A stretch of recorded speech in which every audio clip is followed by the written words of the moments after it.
Et partons en Inde découvrir le premier État entièrement bio-organique du monde.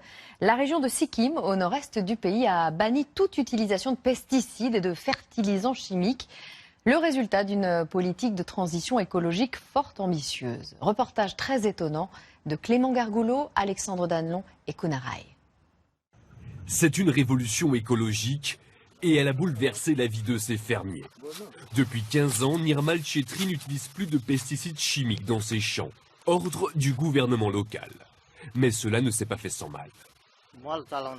Les 2 premières années ont été très difficiles.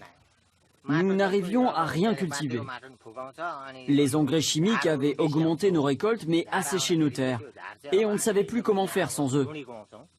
Donc nous avons dû réapprendre à faire notre propre compost naturel, à l'aide de feuilles mortes et de fumier de notre bétail. Résultat, grâce au bio, cette famille a varié ses cultures. Tomates, moutarde, salade, cardamone, bananes ou encore papaye. Fini le riz et le blé. Et avec la disparition des pesticides, les abeilles sont revenues. Son fils aîné a pris des cours d'apiculture. Il veille sur une vingtaine de ruches, une source de revenus supplémentaires. On vend ce miel 15 € le kilo. Les abeilles vont polliniser les plantes et les fleurs autour. C'est essentiel pour nos fruits et nos légumes, car ça améliore leur qualité et donc nos rendements. C'est un cercle vertueux.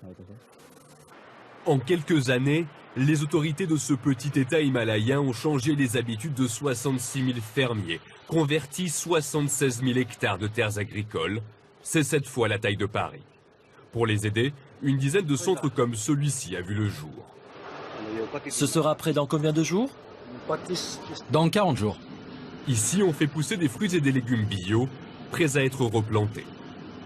Avec la fin de l'usage des pesticides chimiques, certaines graines ne résistaient plus aux insectes nuisibles. Nous les cultivons à l'abri des maladies et les agriculteurs peuvent venir chercher les jeunes plants gratuitement pour les cultiver chez eux ensuite. Le gouvernement est allé plus loin. Utiliser des fertilisants chimiques est désormais un crime puni de 3 ans de prison. Dans le centre-ville de Gangtok, la capitale, le piéton est roi, les poubelles omniprésentes, les sacs en plastique interdits. Le Sikkim, un état 100% vert. C'est ce que veut Korla Bhutia. L'homme derrière le programme assume cette démarche militante.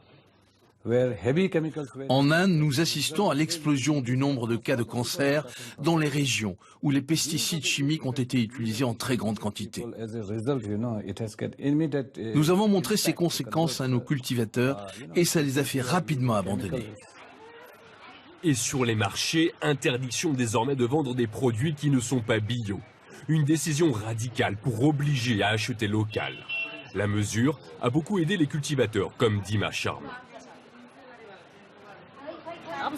Avant, nous étions en concurrence avec des fruits et des légumes importés, produits avec des pesticides. Ils étaient vendus moins cher que les nôtres, cultivés sans produits chimiques. Alors, certains clients essayaient de faire baisser nos prix. Pour les consommateurs, les prix ont doublé, mais les mentalités commencent à changer. Oui, les prix sont bien plus élevés et ce n'est pas simple tous les jours, mais il faut penser aux générations futures. Il faut leur laisser une planète saine. C'est meilleur pour la santé. Depuis que le Sikkim a été reconnu entièrement organique, le tourisme a bondi de 70% dans la région. Les autorités espèrent inspirer d'autres États en Inde et devenir un modèle pour le monde entier.